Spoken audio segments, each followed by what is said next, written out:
হ্যাঁ, আজকে ঝাড়গ্রাম লোকসভা কেন্দ্রে বিজেপি প্রার্থী প্রণব টুডু গড়বেতা 1 জিপি হচ্ছে খড়কুসমা বুথ নাম্বার 212-তে যে তাণ্ডবটা তারা করলেন, তাতে আবারও প্রমাণ হয় যে বিজেপির নেতা নেত্রীদের ক্যারেক্টারটা কিরকম। আমরা বরাবর যেটা নিয়ে তৃণমূল কংগ্রেসের পক্ষ থেকে আমরা বলে এসেছি,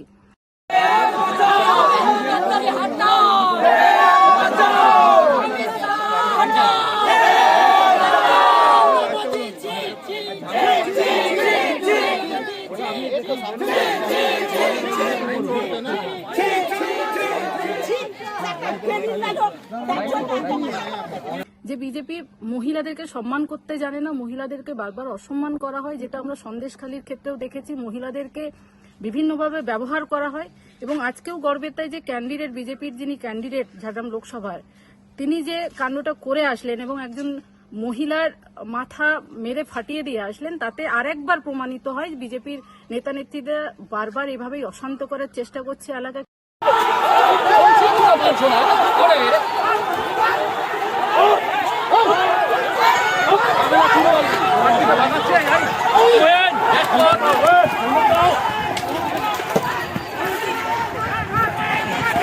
আস্তে আস্তে আস্তে অনির্বাণ দা ফোন ফোন ফোন ফোন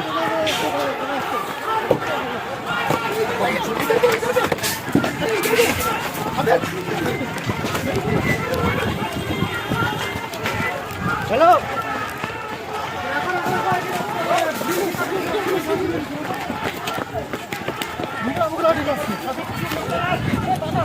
এবং মহিলাদেরকে বারবার আক্রমণ করা হচ্ছে, যাতে মহিলাদেরকে আরো কিভাবে অসম্মান করা যায় তার কিন্তু একটা ইঙ্গিত আমরা পাচ্ছি। এবং এখান থেকে আমি একজন মহিলা হিসেবে ধিক্কার জানাই এবং আমি বাংলার মানুষকে, আমার ঝাড়গ্রাম লোকসভার প্রত্যেকটা মানুষকে বলবো যে বিজেপির প্রার্থীকে এখনই আমরা যদি এখান থেকে বিতাড়িত না করতে পারি, আগামী দিনে আমরা মহিলারা সুরক্ষিত থাকতে পারবো না। এবং মহিলা হিসেবে আরেকবার আমি বিজেপির যিনি প্রার্থী হয়েছেন প্রণব টুডুকে আমি ধিক্কার জানাচ্ছি। বুথে আর কি আমরা যাচ্ছি, আমরা সকাল থেকে খবর পাচ্ছিলাম যে এই 200 নম্বর বুথ যেটা রয়েছে সেখানে কিন্তু আমাদের ভোটার যারা রয়েছে তাদেরকে ভোট দিতে দেওয়া হচ্ছে না। তাদেরকে রাত থেকে থ্রেটনিং দেওয়া হয়েছে যে ভোট দেওয়ার দরকার নেই, হ্যাঁ, এবং আপনারা চলে যান, ভোট হয়ে গেছে, এই ধরনের ওদেরকে থ্রেটনিং দেওয়া হয়েছে।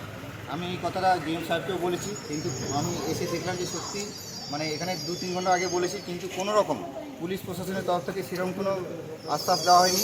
শুধু তাই নয়, আপনারা নিজের চোখেও দেখলেন, নিজের কথাতেও দেখলেন, শুনলেন যে এখানকার যারা ভোটার রয়েছে তাদেরকে ভোট দিতে দেওয়া হচ্ছে না। এখন কি করবেন? এখন আমরা এসেছি তাদের সাহস বাড়ানোর জন্য। আমরা এনিহাও ওনাদেরকে নিয়ে যাব ভোট দিতে, মানে